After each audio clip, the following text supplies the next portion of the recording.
Good afternoon and welcome to today's webinar on cybersecurity. My name is Tony Shannon and I'm a business advisor with the Australian Federal Government's Entrepreneurs Program. The Entrepreneurs Program is the Australian Government's leading program for assisting SMEs in their business operations. Business advisors and business facilitators work with their SME clients to build innovative processes, assist with growth opportunities, and enhance innovation and operational efficiencies. And through webinars like this one presented by the Entrepreneurs Learning Event Program, we're looking at cybersecurity, a very important issue, not just for large organisations, but for SMEs as well. Today's webinar is one of the first in a series of 5 on cybersecurity, and it will be an introductory webinar which will look at, obviously, an introduction to cybersecurity, some approaches that SMEs can take, and some key resources that might be useful. Today's webinar and the following 4 will be presented by Nick and Aaron from Hyvent, one of Australia's leading cybersecurity firms. And I would highly recommend that you take advantage of Nick and Aaron's knowledge and submit your questions during today's seminar using the chat or speech icon in the bottom right-hand corner of your screen. We'll get to as many of these as we can at the end of the webinar, and we'll try to answer others after the webinar through other means. If, like me, your knowledge, your experience of cybersecurity is much greater than your knowledge of how to fight against security threats, I would highly recommend both taking advantage of the whole series of webinars and visiting Hyvent's website to see what services and products they have for SMEs to combat cybersecurity threats. As I say, this is one in a series of 5. If you haven't registered for the other 4, I suggest you go to business.gov.au and register for the rest of the series. I expect that you will learn a lot about cybersecurity from Nick and Aaron. And so finally, a quick reminder that please submit your questions and hopefully we'll be able to answer them towards the end. Thank you and enjoy today's webinar.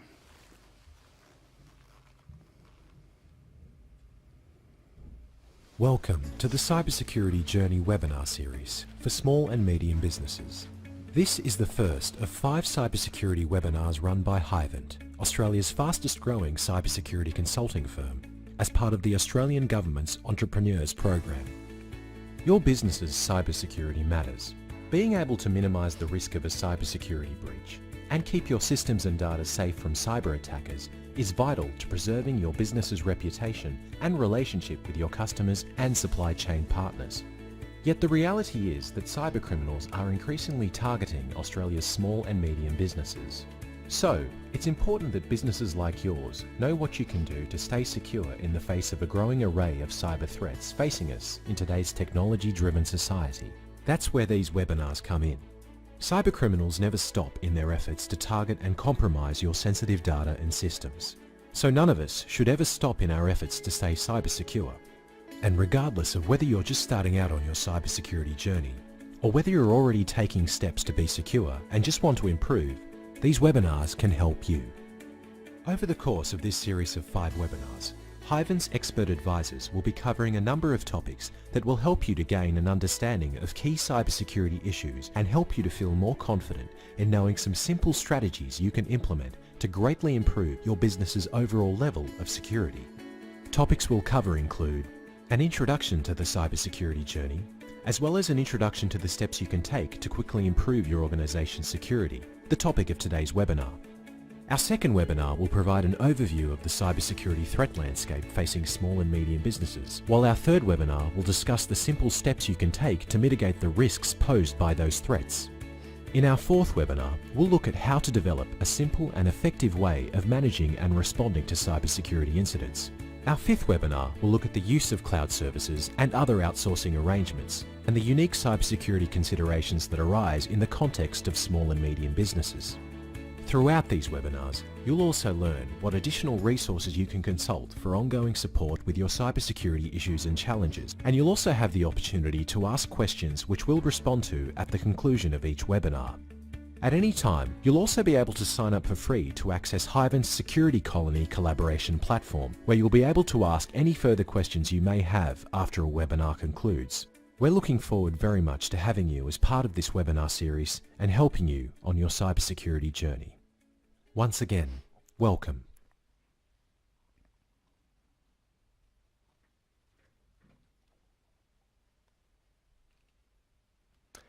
Well, good afternoon, everyone. Welcome, and thank you once again for joining us for the first in this series of 5 webinars that Hyvent's delivering on behalf of the Business Entrepreneurs Program in relation to cybersecurity for your small and medium business. In today's webinar, we're going to be covering the concept of seeing cybersecurity as an ongoing journey for your business. And in the ensuing 4 webinars, we're going to be looking at a series of subtopics in relation to various aspects of cybersecurity. Before I do that, I'd like to introduce myself and who we are. My name's Aaron Ragu, and I'm here from a consultancy called Hyvent. Hyvent's Australia's fastest growing cybersecurity consulting firm, and we were established in February 2015. We have a team of over 30 full-time consultants around Australia, and we're proud to say that we're working with small and medium businesses on a day-to-day basis to help them with their cybersecurity challenges and needs. So we're very cognizant of what small and medium businesses are facing and the sorts of advice and questions you have. Throughout this webinar series, we're also going to be referring to our online collaboration platform called the Security Colony. Now, the Security Colony is free to join, and we're going to be using it to support the delivery of these webinars.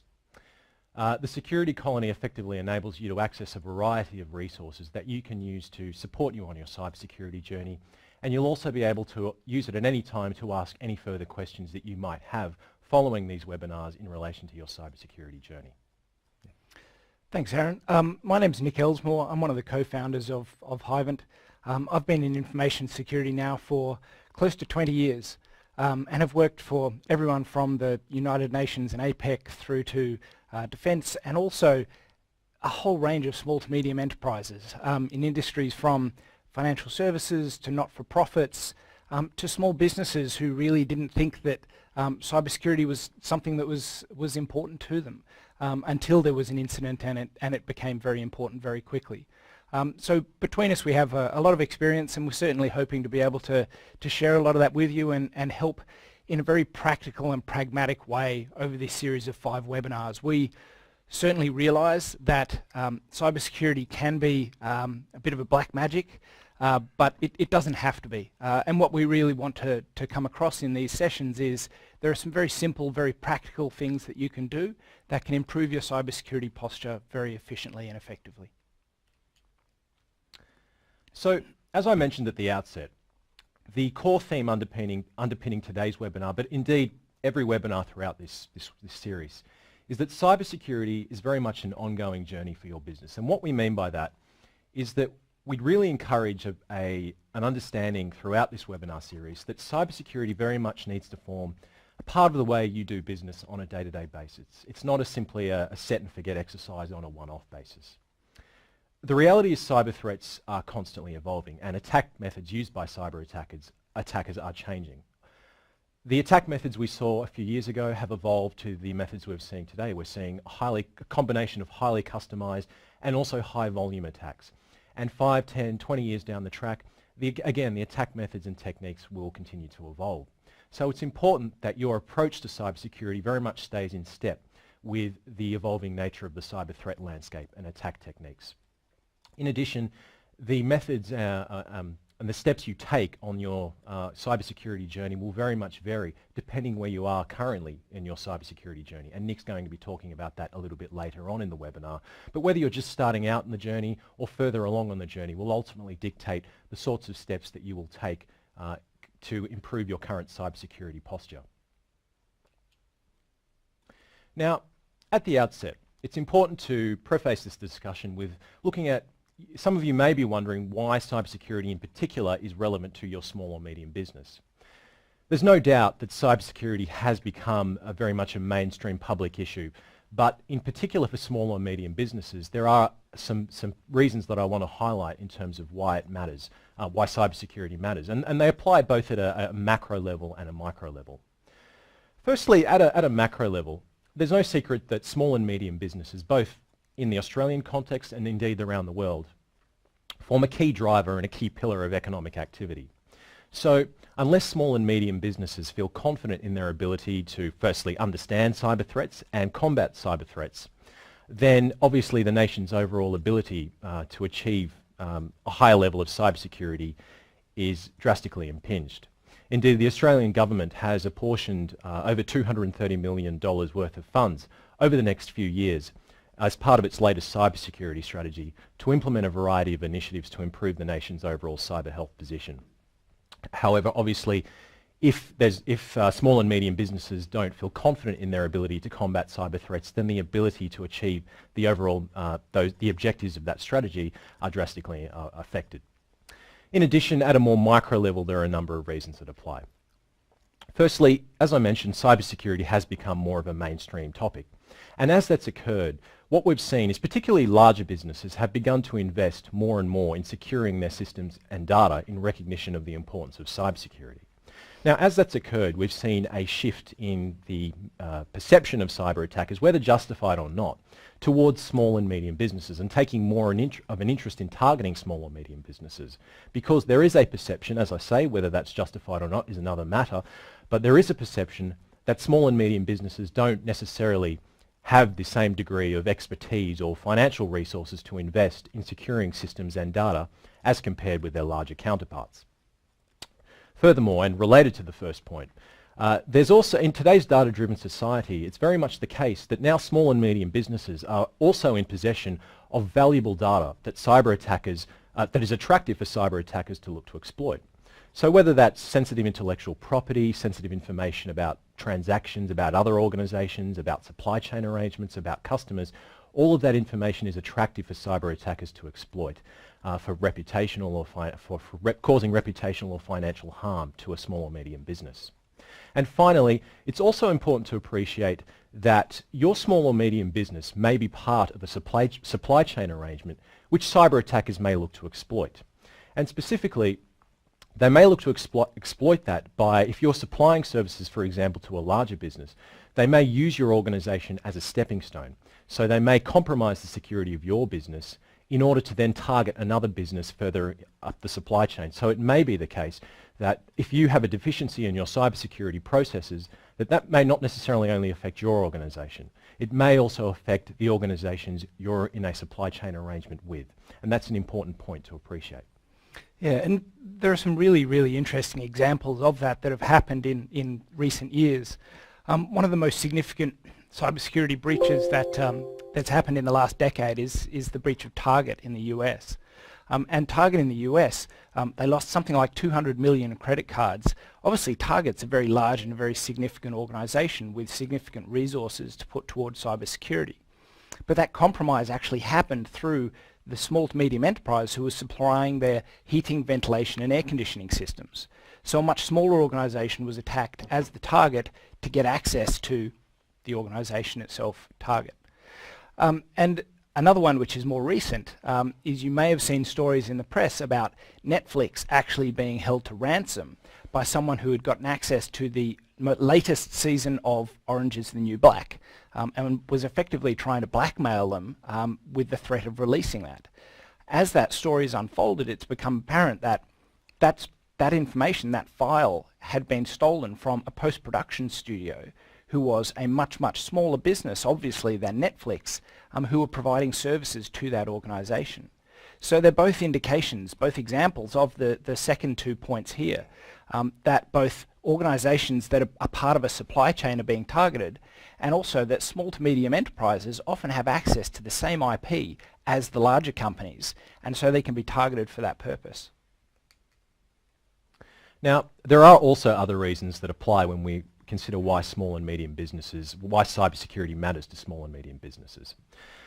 What we're seeing, and what we've particularly seen in the last 2 to 3 years, is increased scrutiny of the cybersecurity practices that businesses of all sizes are engaging in.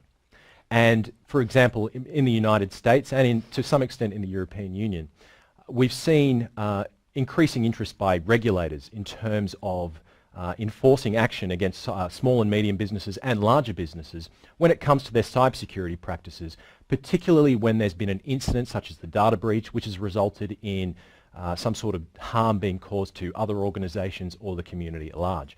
And regulators have stepped in and when they have deemed that there's been an insufficient level of cybersecurity practice or good practice by an organisation, they've taken action, and that's something that evidences the increased scrutiny that businesses are under when it comes to their cybersecurity practices. In addition, in Australia, as another example, we're seeing the introduction of mandatory data breach notification laws, and those will commence operation in early 2018.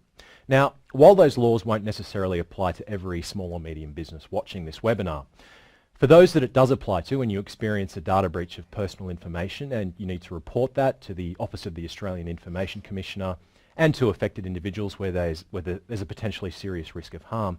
Naturally, in those instances, and as a result of following investigations, the cybersecurity practices of businesses subjected to data breaches are going to come under increased scrutiny.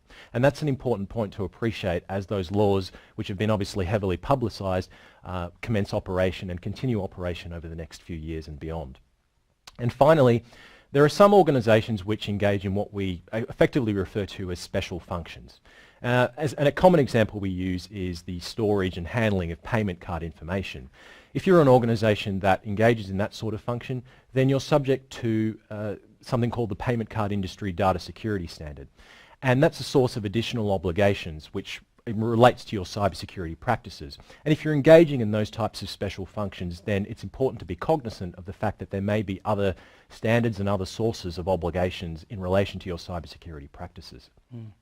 And we're also seeing a similar thing happen where those requirements are not only impacting on the organisations themselves, but are actually getting pushed out through contract to their suppliers as well. So if you're working with a key customer and that customer has obligations under whether it's PCI DSS, whether it's a government contract, whether it's some other security standard they have to comply to, there's an increasing likelihood that over the next few months or years, some of those requirements are actually going to get pushed onto you as a supplier through contract. And so even though you may not be in one of these industries yourselves, you'll often find the security requirements you have to meet are actually those of your customers, not necessarily of yourself. Now, look, it's very difficult to precisely quantify the degree to which small and medium businesses are being targeted by cyber attacks, but we do know the problem is significant and it's growing. In fact, Norton Security ran a survey in late 2016 in which it found 1 in 5 Australian small business owners that had been surveyed reported that they'd been targeted by a cyber attack. And while that's not an insignificant figure, the reality is that that figure is actually probably a lot higher. And there are a couple of reasons for that. Firstly, in our experience, and research tends to indicate, that on average most businesses take at least 200 days before they realise they've been subjected to a cyber attack. So many attacks simply go unreported because they've been undetected, and they're still undetected. In addition, it's also the case that many organisations simply are fearful of the reputational harm and the financial harm that might occur if they report a cyber attack. And so obviously there may be a reluctance from that perspective as well to report that they've been subjected to a cyber attack. What we do know is that the costs that flow from a cyber attack can be significant for both larger businesses and small and medium businesses. And indeed, while there is a sliding scale in terms of costs based on the size of your business, what we found in our research prior to this webinar is that the costs for small and medium businesses can be sizable depending on the nature of the cybersecurity incident. And on average, the costs for a cybersecurity incident can range anywhere from around 6,600 Australian dollars through to 115,000 Australian dollars, and that's just on average. So obviously the financial implications that flow from a single cyber attack that might be successful against your business can be significant. Yeah, and I mean obviously that's a huge range from 6,000 to 115,000, but I think in many ways what that reflects is just the fact that it's actually really, really hard to sort of quantify a particular incident causing a particular outcome. Cybersecurity incidents can impact on different organisations in different ways, and really having an understanding of the risk to your organisation is one of the most important things. And the other thing to think about as well is it's really not just the financial aspect that's at risk here. The reputational impact is a very important consideration, and the reality is that in all business these days, you really need to position as a supplier as being a low-risk provider. of having a high level of trustworthiness. And having cybersecurity incidents is something that can really impact on that. So although those impacts may not be captured in those financial figures, they're definitely worth considering and taking into account when figuring out how bad an incident could be for your organization. So when we look at the threats that are faced by an organization, by small to medium enterprises, they're obviously a broad range, but we'd like to cover 5 specific threat types here, and we'll cover these quite briefly because these will be covered in a lot more detail in webinar 2, so the next webinar coming up straight after this one. The first type of threat we'd like to talk about is phishing scams. Now, phishing is probably one of the most prevalent and the most frequently understood attack types that targets not just small to medium enterprises, but ultimately all internet users. Phishing really just refers to the emails that you receive that pretend to come from someone you trust, and they're not genuine. So they're trying to get you to click on a link, they're trying to get you to open a file, and sometimes when you follow the link, they're trying to get you to give them your credentials, so your banking passwords, your banking login details. Now, phishing makes up a huge proportion of spam email on the internet. It really is a very, very significant problem, and really there is very, very rarely someone that you can talk to who has an email address who hasn't received one of these attacks. Now, they're generally speaking, a lot of them are pretty easy to identify. They really are a mass attack. It's trying to compromise or trying to attack pretty much everyone with an email address and just trying to get that occasional person to click through the link or open the file. At a much more sophisticated level, you have the next item here, which is a business email compromise attack, which is also known as the CEO email scam. These have really only been happening in mass for the last few years.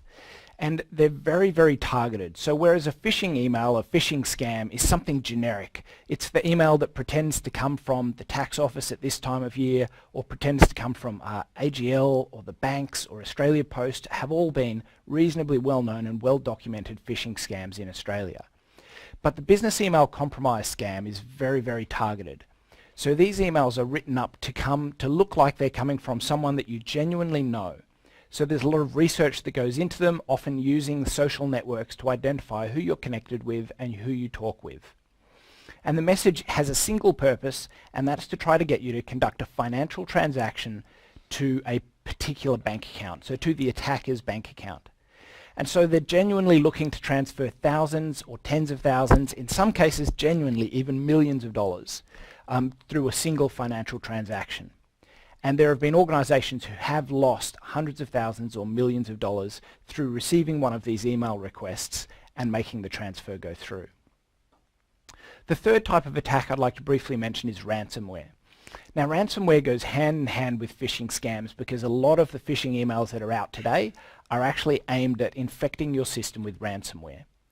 Now, ransomware is a particularly nasty type of attack in that it actually infects your system and then encrypts all of your sensitive files, or in fact often all of your files on the computer, so that you can't get access to your own files, you can't get access to your own data. And then it tries to extort you, it tries to get you to pay a ransom using Bitcoin in order to get access to those files again. The ransom generally ranges somewhere from a few $100s to $1,000 or so, and so it's targeted at the level where you really think about whether or not paying that ransom is a good idea. Now, the reality is that sometimes if you pay the ransom, you will get the files back. Sometimes if you pay the ransom, you still won't get the files back. Really, the only way to effectively mitigate the attack of ransomware is to actually have a really, really good backup process in place, and we'll talk about that in the next section. The fourth one I'd like to talk about is hacking and system compromise. Now again, this is another really, really broad sort of school of attack and ties in with phishing scams once again. And hacking and system compromise can refer to anything from if you have an online transactional site, an e-commerce site, if someone finds a vulnerability in that site that allows them to extract the user list or extract the credit card details of your customers, then that is the type of hacking that's sort of wrapped up in here. But also, hacking and system compromise can refer to the fact that some of these phishing scams, if you receive them and you open a file, that can actually run an exploit and can compromise your system and can then allow the attacker to move around inside your organization and access your data. So there are lots of different vectors, lots of different ways that a system can be hacked, but ultimately the defenses that you'll put in place are generally pretty consistent. We'll talk about those next. And the last one I wanted to mention is denial of service. So denial of service attacks refer to any attack that tries to deprive you of access to a system. Now the most common ones here are things like if you have an online system that is really, really relevant to a particular time of year. So if you think about a gaming system prior to Melbourne Cup Day or an e-commerce system prior to the Christmas rush, then you can imagine the impact that would happen if someone could actually knock that system offline and then again go through some mechanism of trying to actually blackmail you into paying a fee to stop it from happening again. And one of the consistent things you'll see with all of these is these attacks tend to be financially motivated because ultimately that's the driver for most cybercrime these days. And it's also interesting, Nick, to mention, I think that what this slide highlights is that there's a variety in terms of the nature of attacks we're seeing as well. Some of these attacks and some of these they basically fall into two buckets. Some of these attacks are highly customized, highly targeted attacks such as business email compromise scams and indeed some form of phishing email scams as well. But others of them are very much volume-based attacks and are targeted at many businesses all at once. And that's very much a distinguishing feature of the cyber threat landscape today, as we're seeing both types of attacks occurring. Yeah, it's a really good point and actually ties in really well to this next slide. When we're looking at how to respond to the cybersecurity threat, one of the things that we really focus on is the need to have both people, process and technology looked at. And ultimately, the reason we're doing that is different attacks need different types of responses. So when you're looking at a volume attack, so something like the phishing threat and ransomware, the reality is that that really does need to be a technology response. You can certainly have awareness, and it's very, very important to have a strong awareness within an organization, but you're never going to be able to get a click-through rate on phishing emails to 0. You can certainly reduce it from where it is today, but you won't get it to 0. And so there has to be a technical response component as well. But then at the same time, with a CEO email scam, if you're receiving an email asking you to make a particular payment to a particular bank account, and everything looks legitimate, and there's really no technical vulnerability that it's exploiting, technology can't detect that. So you really need to have people and process controls in place around how you're deciding to change a bank account, how you're authorizing payments, and the mechanisms that you use to actually ensure that payments are being made appropriately. And so organizations really need to have process, people, and technology controls in place if they're going to effectively be able to manage the cybersecurity threat. So ultimately, a lot of what we've talked about so far has been defensive in nature, in the sense that we've been talking about how to ensure you don't lose money to a cyber attack. And the reality is most of this is financial in nature. But there's also an opportunity here. And the opportunity is what I mentioned at the start, in that there's an opportunity to position yourselves as a trusted business, as a trustworthy business. And also to get access to other projects and other clients that you wouldn't if you don't have a strong security process in place. More and more, even in our own small business, we see clients coming to us with requirements that in order to tender for them, in order to give them a proposal, in order to work with them, we have to have strong security controls in place and to be able to demonstrate those. And certainly we're expecting to see that more and more. That security is really just going to become table stakes for being able to work with a lot of larger organizations as clients. And so it's really, really important to have that strong cybersecurity control approach in place, not just so that you don't lose money, but so that it actually opens up opportunities and opens up potentially new markets for you as well. Now, looking at the controls, there are 3 levels of organizations we want to consider. The reality is that when you take small to medium business on the whole, and it ranges from a few people through to potentially hundreds, and can still be considered a medium business in some definitions, we can end up with such a broad array of organizations. It's just not possible to lump them all into one basket and say, here's a set of controls that's appropriate for you. So the approach we've tried to take is to say, here's a set of controls that are appropriate if you're really just starting out and looking at what you can do at first. And then here's a second set that will be the next ones next cabs off the rank if you have some experience. And then if you're advanced, if you actually have all of those controls in place and are looking for a much, much more mature and comprehensive governance approach to cybersecurity, we have some recommendations around those as well. And obviously all of these will be covered in a lot more detail in webinar 3 as well.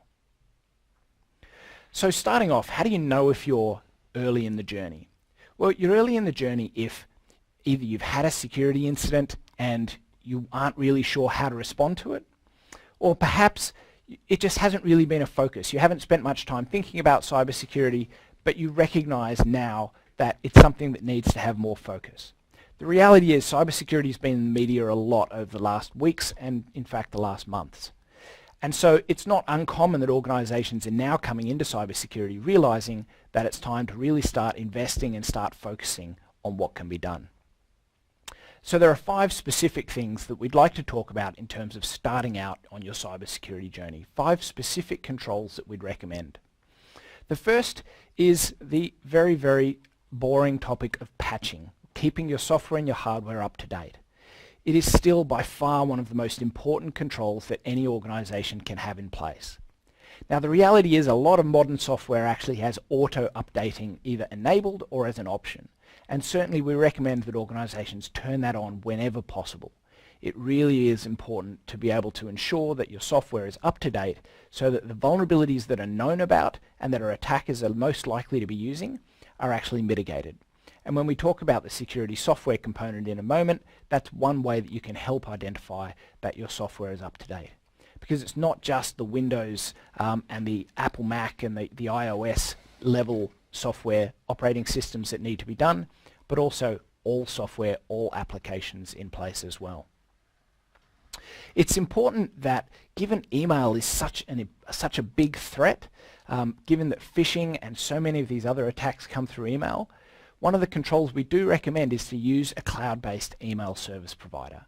Now whether that's Google, whether it's Office 365, whether it's Amazon's Workmail, and there are plenty of others as well, using one of those controls, using one of those organizations, ensures that you have access to their vast security team rather than relying on your own abilities to configure and manage a mail server when that is a known attack point. So we do recommend the use of one of those systems. The third one that we'd like to talk about is backups. Now I mentioned the threat of ransomware, and really that the only way that you can effectively respond to a ransomware attack if it's been successful is through having effective backups in place. Now backups don't have to be, they don't have to run constantly, they don't even have to run every night. There are certainly plenty of cloud-based systems now that are very, very effective, and there's certainly merit in some cases of having offline backups to hard drives and things as well.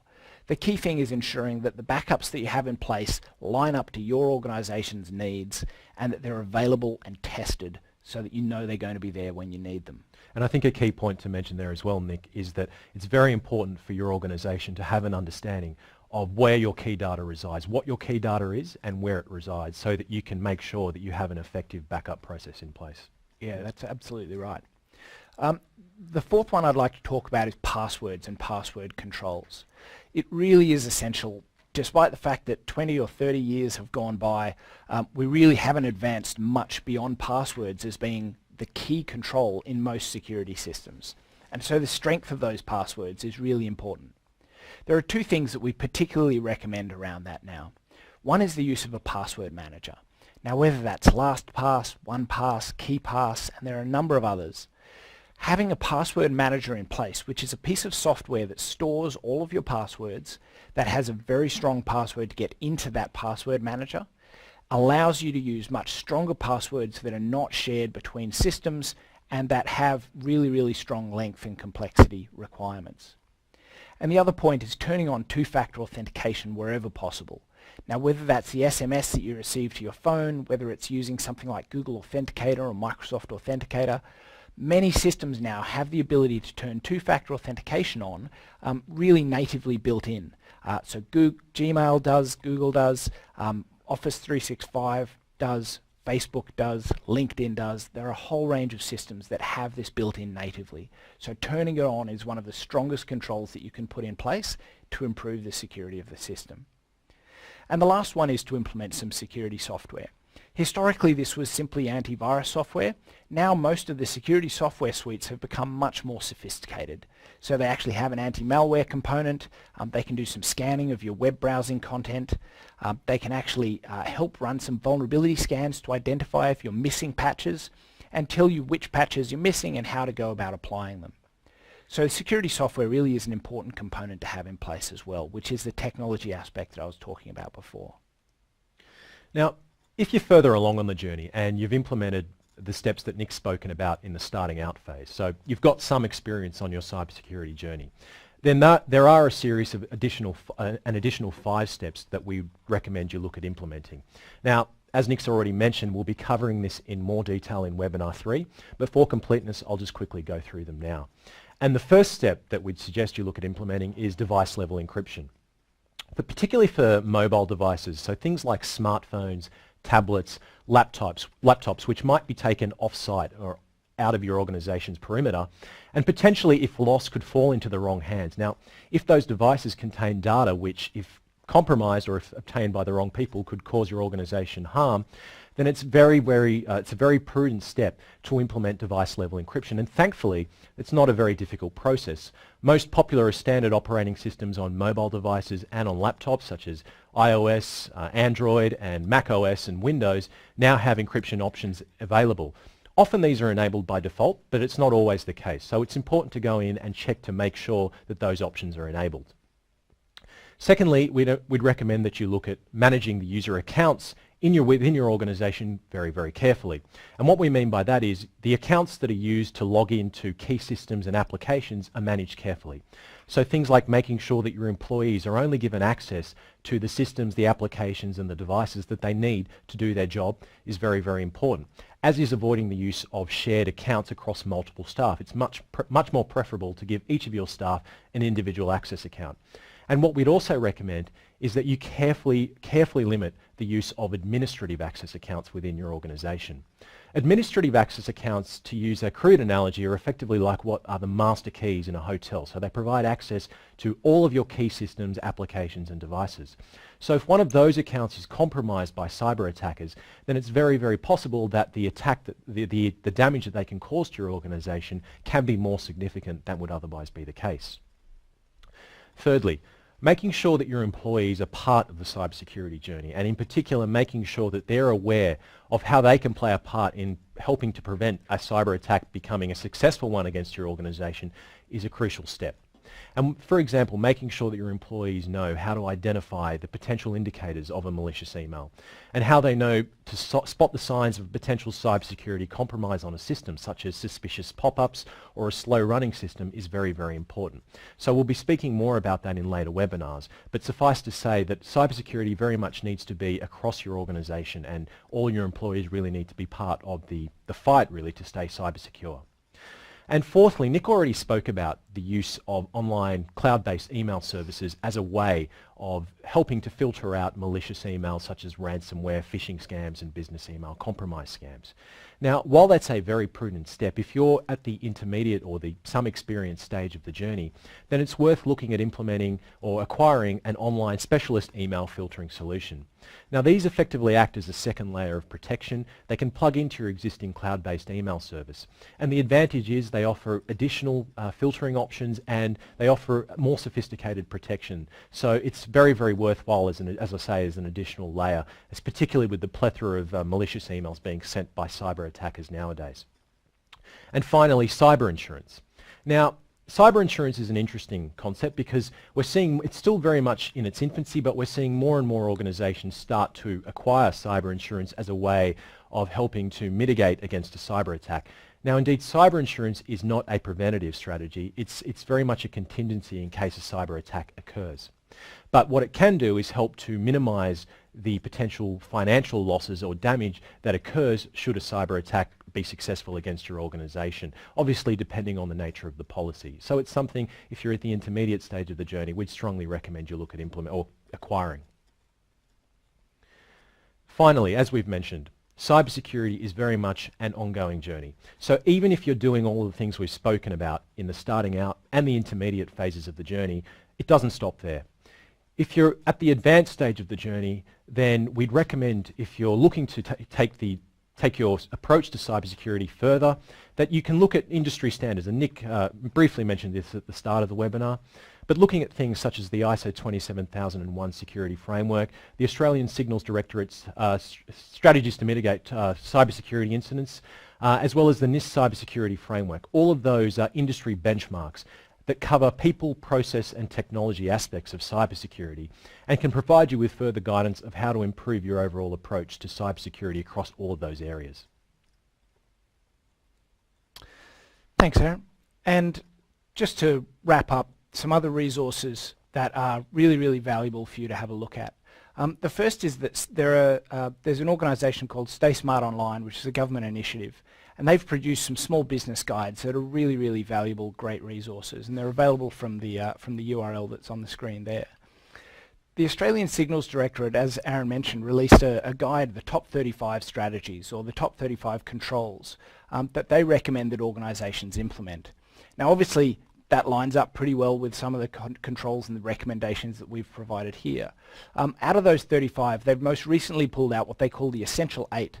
And there's some really good documentation available on the ASD website that provides information about why each of those controls is recommended and how to go about implementing it.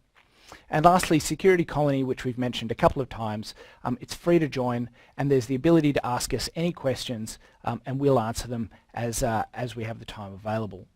And there are also a whole range of security resources that are available on Security Colony that can help you, again, get started in your cybersecurity journey. And just to add to that, we'll also be putting up on the Security Colony our cheat sheet to support this webinar, and it effectively will just summarise the key points that we've covered in today's webinar and also point you to a variety of resources that can help you, as I say, further take the concepts in this webinar if you'd like to learn more. Yeah, so that's the first of the webinars down.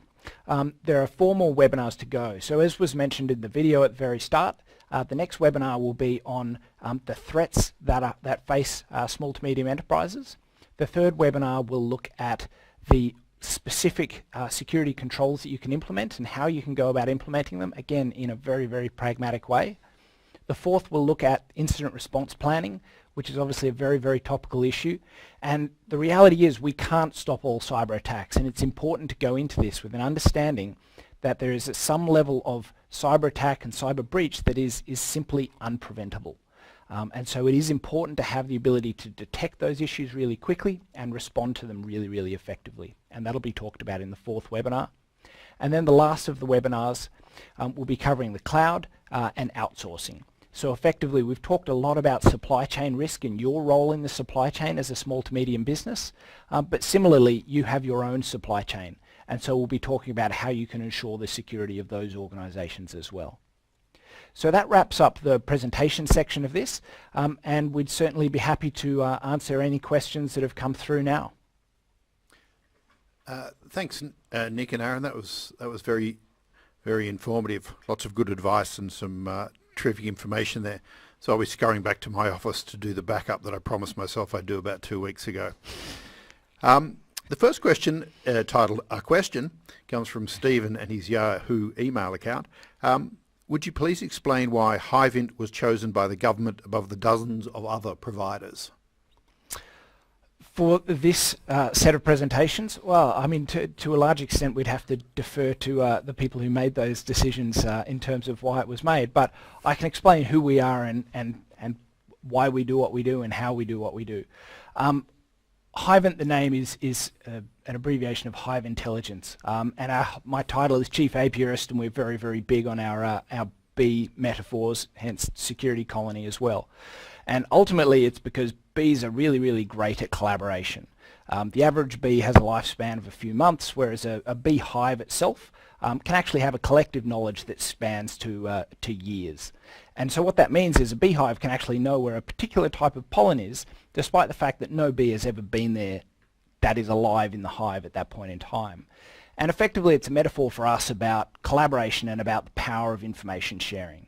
And so Hyvent has actually been set up, and Security Colony has been set up to help us to actually make available all the information from one client that we service to other clients. So Security Colony has a resource library that contains the output from the vast majority of our consulting projects, so that if one organisation gets us to develop an acceptable use policy for them, then that will then be de-identified so that you can't tell who it came from, and made available through Security Colony so that any other organisation can get access to that and use that as a starting point. So I believe that part of the reason why Hyvent's been chosen is really the belief in the fact that collaboration is a really, really important part of the security journey, and we simply can't do this on our own. We all have to work together.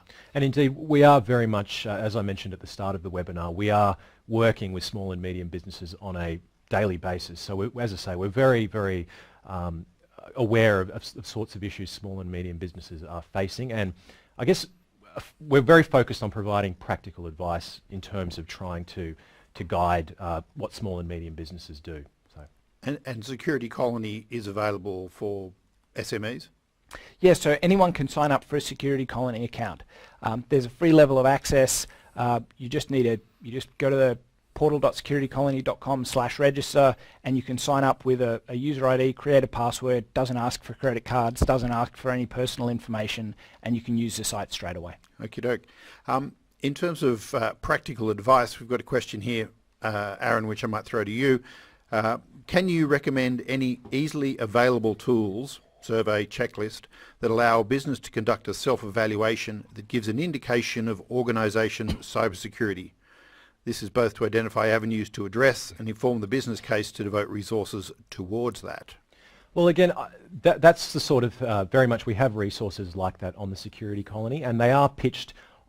So we have resources available that we've developed for clients that are pitched at differing levels depending on what your needs. So your needs are in terms of evaluating your cybersecurity position and so forth. So there are resources that we have on the Security Colony that, for example, if you're an organisation looking to undertake a detailed cybersecurity assessment, that sort of information can be captured, and we have sort of spreadsheets and assessment charts and so forth available on the Security Colony.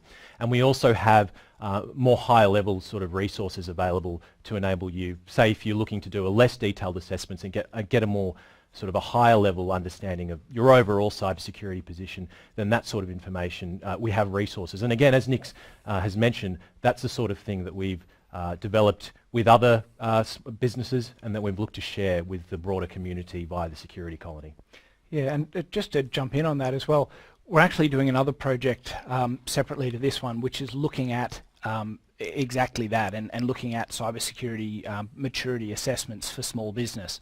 And as part of that, we've done a research project looking at all of the different questionnaires and tools and things that are available online. There are some really, really heavyweight ones that you can get in the US.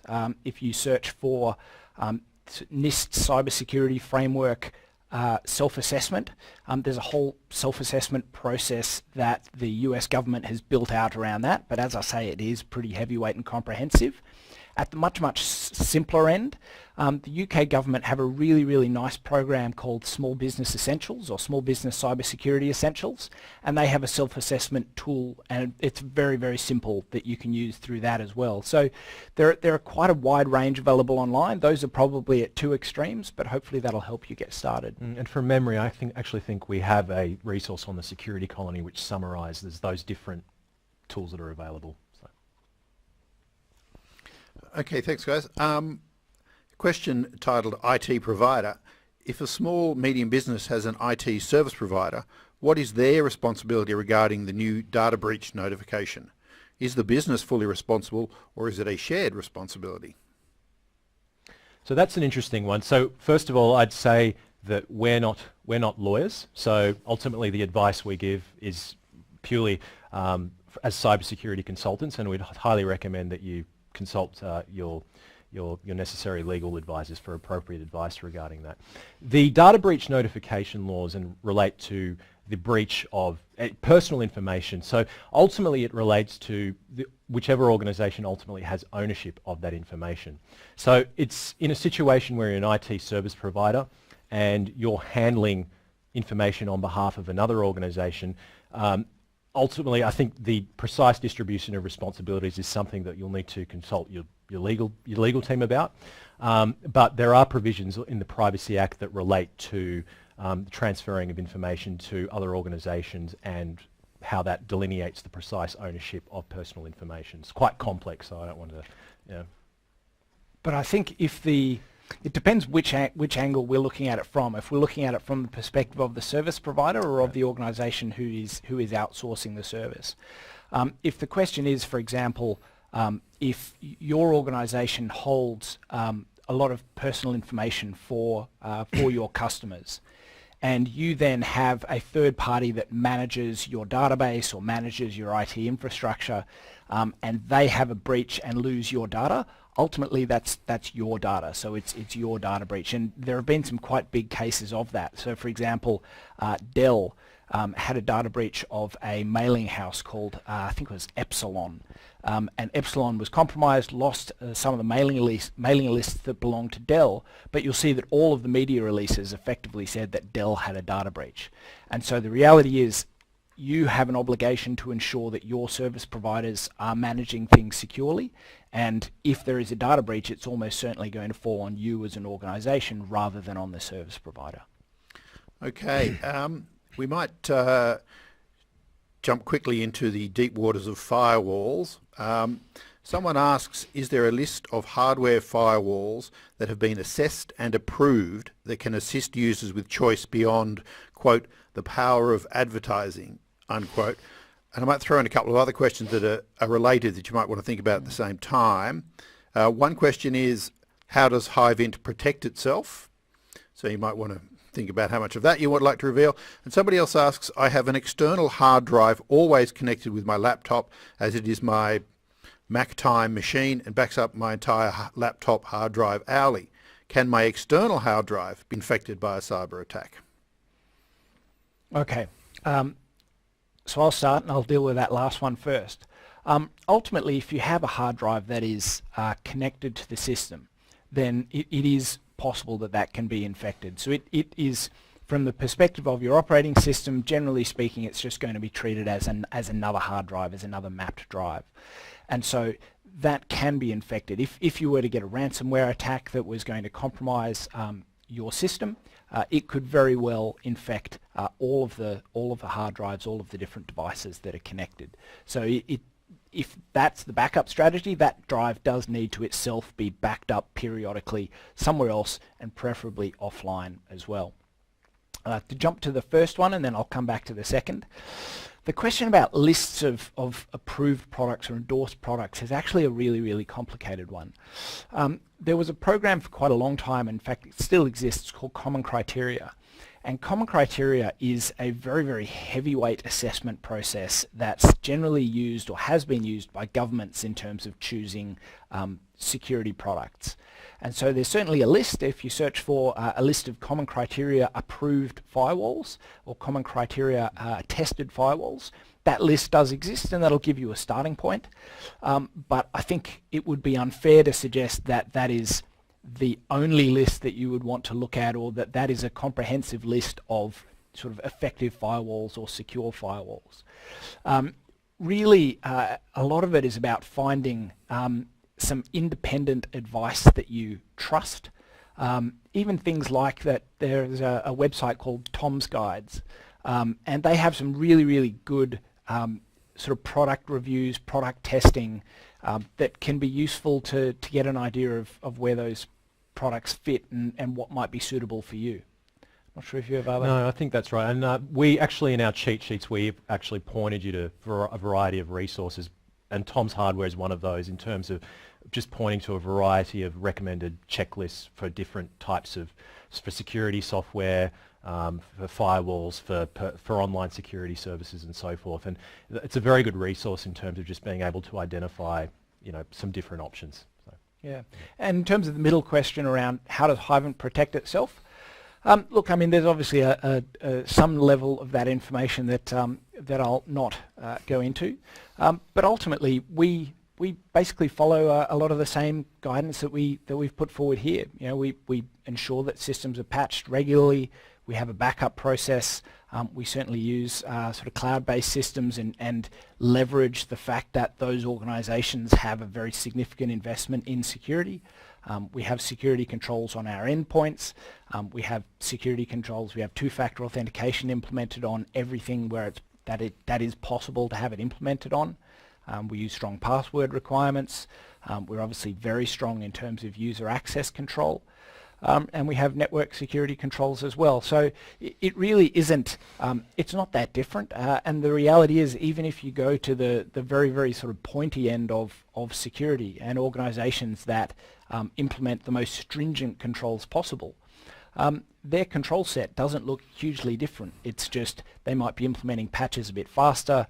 They might have multiple layers of endpoint detection. They probably invest more in the sort of very high-end detection technology on the assumption that they're going to get breached.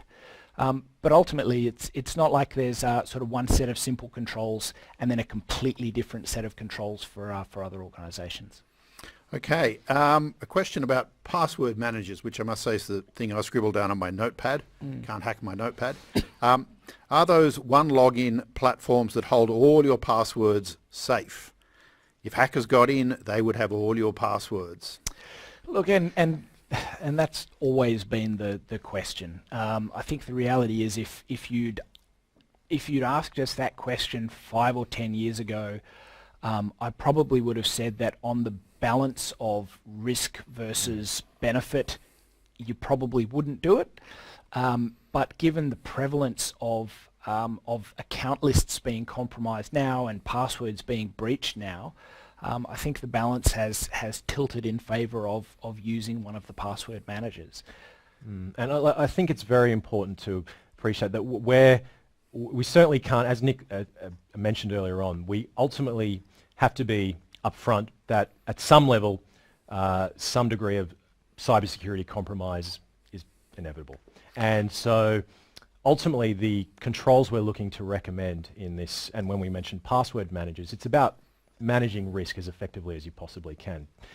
So password managers, while they're certainly not a perfect solution, on balance we would say, in our experience, they manage the security risks a lot better than simply trying to memorize your own passwords. And I've been guilty of that in the past as well myself. So we've all fallen into that trap. And so ultimately, it's really a risk of different options. Okay. And, We're nearly out of time, so I might wrap yet again 3 questions up into one, and one of them we won't actually answer. The question is, how could small business easily and practically employ the measures recommended on the ASD website, obviously the Australian Signals Directorate website? And perhaps, while that may be of interest, perhaps you could just, in wrapping up, give us your 2 or 3 hot must-dos when I go back to the office pointers. Somebody asks, how can we be sure that cyber attackers tuning into this series will not take advantage of the information and advice provided here? We presume the answer is they inevitably will if you're out there, so we won't go down that Escher rabbit hole. So maybe you could just give us a quickie on the ASD Directorate and the top 3 tips for going back to the office after this. That would be great. I'll start. So I think the easiest thing you can go back and do is, if you go back to your office and with your online accounts, look at two-factor authentication. It significantly reduces the risk of a potential breach, because suddenly you have an extra layer of defense, even if your passwords are compromised, going back to the previous question as well. So, and many online services now offer it. If it's not enabled by default, it's usually fairly easy to enable, and you can usually just use your phone as the second factor of authentication. So I would strongly recommend as a first step that organisations go back to the office, they look to do that. Nick? Yeah, I'd agree. I mean, I think turning on two-factor is probably the strongest control that we could recommend that you take now if you haven't. Moving email from wherever it is now to the cloud is something that's going to take time, so it's not something you can do as soon as you get back to the office. Certainly making sure that your patches are up to date is, again, it's boring, but if there's another outbreak of WannaCry, which was the recent ransomware attack that spread through the world, then the strongest control you can have in place is having a fully patched system. Okay, that's great. Thanks very much, Aaron and Nick from Hyvent. There is, of course, the one other question which every presentation has to get asked is, are the slides going to be available? The EP representative is nodding furiously. They will be available by email, business.gov, email. Be very careful before you open it, of course. And the video recording will be available this afternoon. Plenty to look forward to. So thank you, Nick and Aaron, once again. Good luck, everybody, in these first few steps of your cyber security journey. And no one will see each other. We will hear and speak to you on the next seminar, which is 15th of August. Thank you very much. Good afternoon. Thanks, everyone. Thank you.